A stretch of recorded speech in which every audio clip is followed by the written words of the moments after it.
अब हम लोग देखते हैं Newton's second law of motion, Newton's का second law of motion. The link between force and momentum is expressed in Newton's second law of motion. Force और momentum के बीच में जो रिलेशन है, उस रिलेशंस को डिफाइन करता है, एक्सप्रेस करता है कौन? Newton second law of motion. Newton second law of motion के मदद से ही हम लोग फोर्स और मोमेंटम के बीच में रिलेशन जान पाते हैं। अब आप ये बताइए, मोमेंटम हमारा कैसा क्वांटिटी है? वेक्टर क्वांटिटी है। और फोर्स कैसा क्वांटिटी है? वेक्टर क्वांटिटी है। वेरी गुड, दोनों vector. The rate of change of momentum of a body is directly proportional to the applied force acts. Definition याद रखेंगे हम लोग ये याद रखें, the rate of change of momentum of a body is directly proportional to the applied force acts. यही हमारा Newton second law of motion है कि rate of change of momentum जो होता है वो डायरेक्टली प्रोपोर्शनल होता है अप्लाइड फोर्स का। जो फोर्स अप्लाई होगा, यानी कहने का अर्थ हुआ कि Newton second law of motion के अनुसार हुआ, force is directly proportional to change in momentum, change in momentum by time taken. This is according to definition of Newton's second law of motion. The rate of change of momentum of a body is directly proportional to the applied force. Rate of change of momentum का मतलब हुआ change in momentum by time taken, उसे ही कहते हैं rate of change of momentum। वो directly proportional किसका है? Force का। That means F is, force को F से डिनोट लिख कर सकते हैं, F is directly proportional to, यदि कोई m मास का बॉडी है, उसका इनिशियल वेलोसिटी, शुरू का वेलोसिटी u है और फाइनल वेलोसिटी उसका v है, ठीक है, और ये u से v जो है वो t टाइम में वो जाता है, तो चेंज इन मोमेंटम क्या होगा? Directly proportional to mv minus mu by t। यहाँ पर देखिए f is directly proportional to mv minus mu by t हो गया। अब यहां से हम लोग लिख सकते हैं f is directly proportional to mv minus mu में m कॉमन ले लें तो हमारे को हो जाएगा v minus u by t। Clear है? और हम लोग जानते हैं, हम लोग ऑलरेडी जानते हैं a बराबर v minus u by t, जानते हैं, तो हम लोग लिख सकते हैं f is directly proportional to v minus u by t की जगह पर क्या लिख देंगे? m इंटू ए हो गया। यानी हमारे को क्या आ गया फॉर्मूला? फोर्स हो गया is directly proportional to mass into acceleration.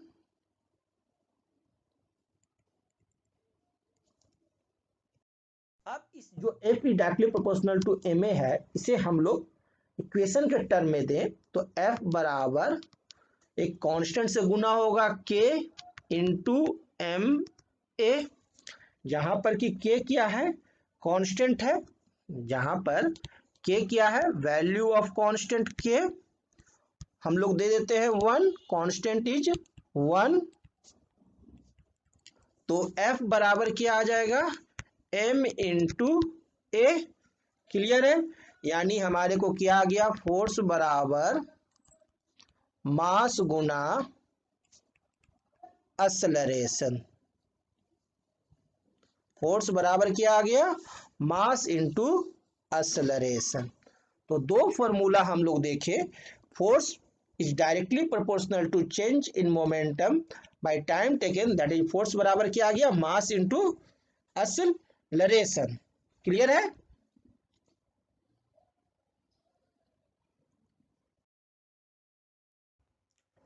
तो F बराबर m into a, the acceleration produced in a body is directly proportional to the force acting in on it and inversely proportional to the mass of body क्या करा, the acceleration produced in a body, कोई भी body में जो acceleration produce होगा वो ए बराबर हम लोग लिख सकते हैं यहाँ से एफ बाई एम, एफ बराबर एम इंटू ए से हो गया, ए बराबर f by m, that means acceleration is directly proportional to force, जितना फोर्स लगेगा उतना ही एक्सेलरेशन होगा, और acceleration is inversely proportional to mass, जितना ज्यादा मास होगा उतना आपका एक्सेलरेशन कम होगा, और जितना कम मास होगा उतना ही ज्यादा एक्सेलरेशन होगा। क्लियर है? हमने एक डिफिनीशन निकाल लिया, एफ बराबर मास गुना एक्सेलरेशन, ये याद रखेंगे।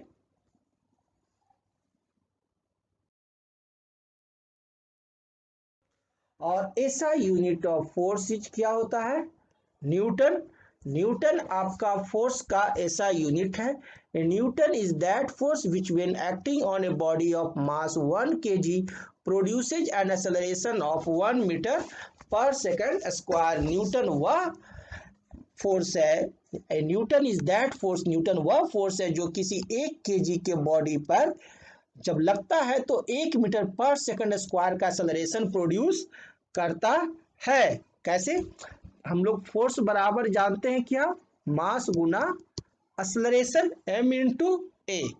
अब हम F का यूनिट, फोर्स का यूनिट क्या है हमारा 1 newton is equal to mass, यहां पर हो गया हमारा क्या 1 kg, एक्सेलरेशन हमारे को यूनिट क्या हो गया 1 मीटर पर सेकंड स्क्वायर, 1 मीटर पर सेकंड स्क्वायर, यानी 1 kg के ऑब्जेक्ट पर यदि 1 न्यूटन का फोर्स लगे तो 1 मीटर पर सेकंड स्क्वायर से वह ऑब्जेक्ट मूव करेगा। क्लियर है? यानी कि फोर्स का यूनिट जो है, ऐसा यूनिट है वो क्या है, न्यूटन है, दैट इज इक्वल टू क्या हो गया किलोग्राम मीटर पर सेकंड स्क्वायर।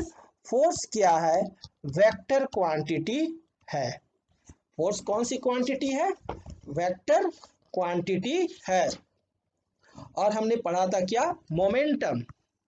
मोमेंटम जो है वो, मोमेंटम P बराबर क्या पढ़े थे, मास गुना वेलोसिटी, और मोमेंटम हमारा कौन सा क्वांटिटी है, यह भी हमारा वेक्टर क्वांटिटी है। चलिए मोमेंटम का अब आप हमारे को यूनिट बताइए, क्या होगा, किलोग्राम, यस, और वेलोसिटी का मीटर पर सेकंड, तो किलोग्राम मीटर पर सेकंड, तो ये आपको याद हो गया। और फोर्स जो होता है वो डायरेक्टली प्रोपोर्शनल होता है किसका, change in momentum by time taken, ये भी आप लोग जान गए, according to Newton's second law, change in momentum by time taken according to Newton's second law. Clear है?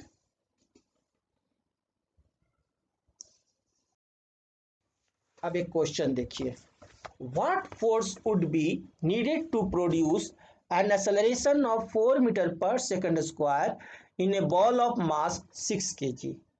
कितना फोर्स लगेगा, what force would be needed, कितने फोर्स की जरूरत होगी to produce an acceleration, acceleration produce करने के लिए कितना, 4 मीटर पर सेकंड स्क्वायर का एक्सेलरेशन प्रोड्यूस करने के लिए in a ball of 6 kg mass, mass कितना है 6 kg के बॉडी में। तो हम लोग जानते हैं, हम लोग फॉर्मूला जानते हैं ना, फोर्स बराबर क्या जानते हैं, मास गुना acceleration.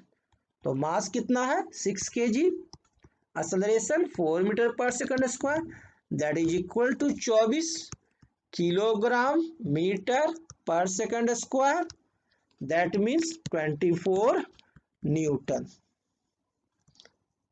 Answer. Clear?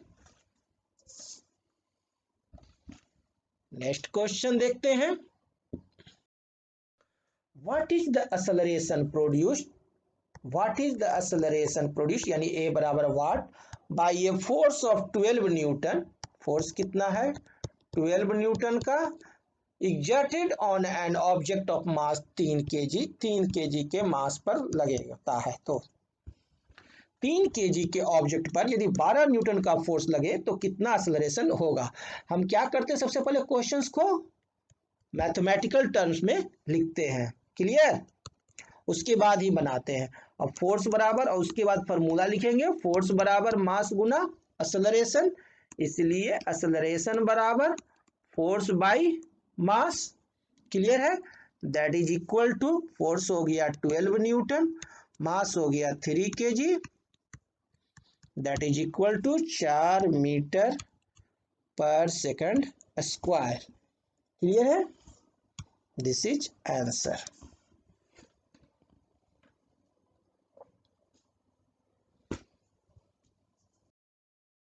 Next question, calculate the force required to impart to a car of velocity 30 metre per second in 10 second starting from rest, the mass of car is 1500 kg, 1500 kg।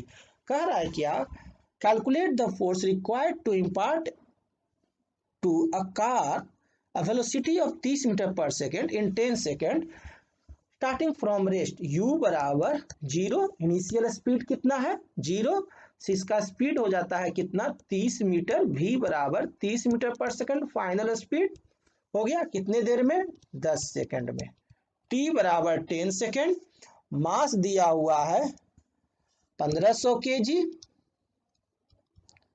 और हमें निकालना क्या है force बराबर वाट। और हम लोग जानते हैं फोर्स बराबर मास गुना एक्सेलरेशन, तो पहले हम लोग क्या निकालेंगे एक्सेलरेशन, तब हमारे को फोर्स निकलेगा। तो यहाँ देखिए हमारे को दिया हुआ है u बराबर 0, v बराबर 30 मीटर पर सेकेंड, t बराबर 10 सेकेंड। हम लोग जानते हैं a बराबर क्या होता है फॉर्मूला, एक्सेलरेशन बराबर जानते हैं क्या v minus u by T, जानते हैं, इसीलिए क्या हो जाएगा वैल्यू पुट करेंगे, a बराबर v कितना हो गया 30 माइनस 0 बाई 10 हो गया 10, t हो गया 10 समय, दैट इज 30 बाई 10, 0 0 कट गया, that is equal to 3 metre पर सेकंड स्क्वायर। ये एक्सेलरेशन आ गया। अब फोर्स बराबर हम लोग जान रहे हैं मास गुना एक्सेलरेशन। क्लियर है, that is equal to mass कितना है हमारा 1500 kg, 1500 इंटू एक्सेलरेशन कितना हो गया, एक्सेलरेशन है हमारे को 3 मीटर पर second square, that is equal to 4500, इतना हमारे को फोर्स लगेगा किलोग्राम मीटर पर सेकंड स्क्वायर, इतना फोर्स लगेगा, that is equal to 4500 kilogram metre पर सेकंड स्क्वायर की जगह पर हम लोग न्यूटन लिख सकते हैं आंसर। क्लियर, तो इस तरह से हम लोगों ने ये क्वेश्चन बना लिया।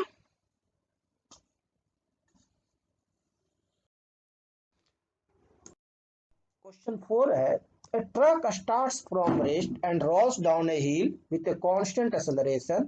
It travels a distance of 400 meter in 20 seconds. Find its acceleration. Acceleration find करो.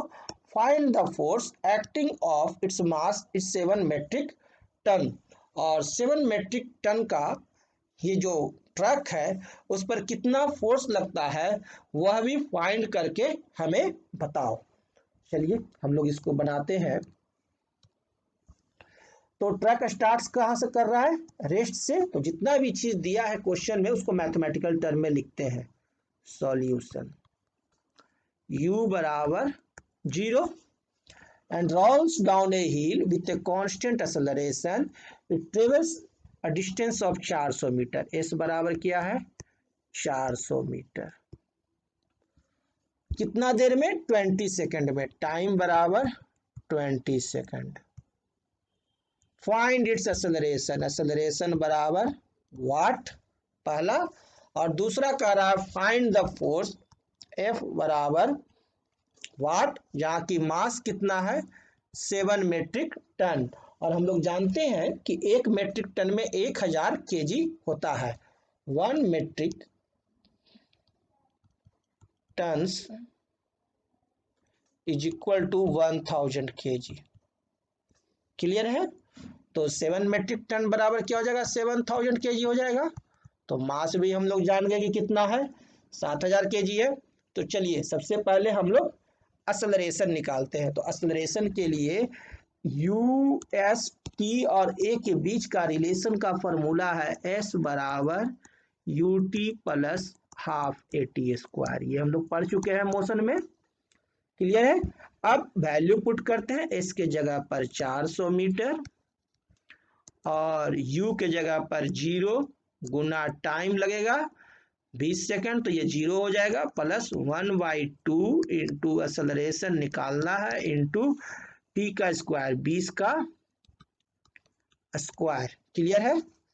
दैट इज इक्वल टू, फिर इसको हल करेंगे तो 400 बराबर क्या हो जाएगा 1/2 a इंटू 20 गुना 20 400, क्लियर है।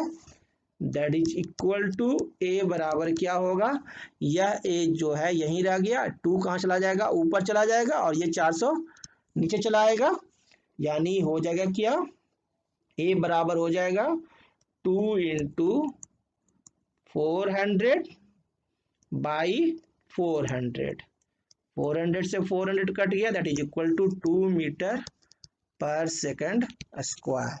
एक तो एक्सेलरेशन हमने निकाल लिया, दूसरा हमें फोर्स निकालना है, तो वी नो फोर्स बराबर मास गुना acceleration, that is equal to mass हमारा कितना है 7000 kg, एक्सेलरेशन 2 मीटर पर second square, that is equal to 14000 kilogram metre पर सेकंड स्क्वायर। ये ध्यान देंगे, ये यूनिट मीटर में ही हो, किलोग्राम मीटर पर सेकंड स्क्वायर तभी न्यूटन होगा, तब 14000 Newton answer.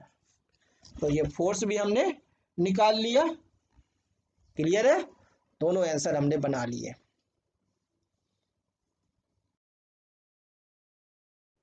Question 5. A force of 5 newtons gives a mass m1 and acceleration of 8 meter per second square and a mass m2 and acceleration of 24 meter per second square.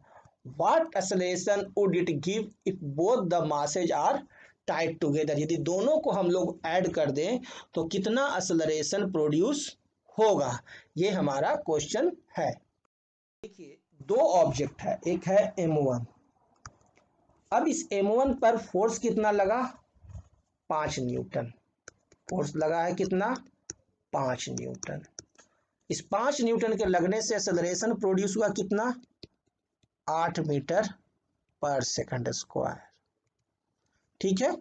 दूसरा object है m2, उस पर भी force लग रहा है वही same force 5 Newton, तो एक्सेलरेशन प्रोड्यूस होता है 24 मीटर पर सेकंड स्क्वायर, क्लियर है।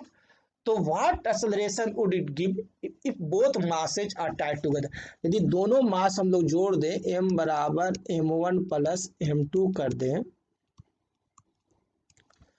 तो हमारे को कितना एक्सेलरेशन प्रोड्यूस होगा जब वही सेम फोर्स 5 न्यूटन अप्लाई होगा। यानी कि हमारे को m1 बराबर व्हाट m1 निकालना होगा और m2 निकालना होगा। तो m1 बराबर फोर्स बराबर क्या होता है मास गुना एक्सेलरेशन, तो मास बराबर क्या होगा फोर्स बाय एक्सेलरेशन, क्लियर है। ये एक्सेलरेशन नीचे चला जाएगा, गुना में है तो भागम हो जाएगा, तो मास बराबर तो फॉर्मूला हम लोग जान गए फोर्स बाय एक्सेलरेशन। तो m1 बराबर क्या हो जाएगा, m1 बराबर हमारे को हो जाएंगे फोर्स 5/8, क्लियर। और उसी प्रकार से m2 बराबर क्या हो जाएगा 5/24, तो टोटल मास m, दोनों ऑब्जेक्ट को जोड़ दिए तो m बराबर क्या हो गया m1 प्लस m2, क्लियर है। That is equal to 5/8 plus 5/24, clear है। दोनों का एलसीएम निकालिए तो 24 आएगा। अब 8 या 24, 5 या 15 प्लस 24 24 कट गई तो 5, 15 5 20/24, ये हमारे को मास आ गया, m बराबर आ गया। अब यहां से हमारे को इसमें क्या निकालना है एक्सेलरेशन निकालना है, तो एक्सेलरेशन बराबर फोर्स बाई मास होगा, क्लियर। m बराबर f बाई ए, तो a बराबर f बाई m, तो फोर्स कितना है 5 अब बटा में 20/24, दैट इज इक्वल टू ये 24 क्या होगा ऊपर चला जाएगा 5 बटा में 20 गुना 24, 5 चौका 20, 4 छक्का 24, that is equal to 6 metre पर सेकंड स्क्वायर। क्लियर है? हम लोगों ने ये बना लिया, ये हमारा आंसर आ गया। तो इस तरह से हम लोगों ने इस क्वेश्चन को भी हल कर लिया।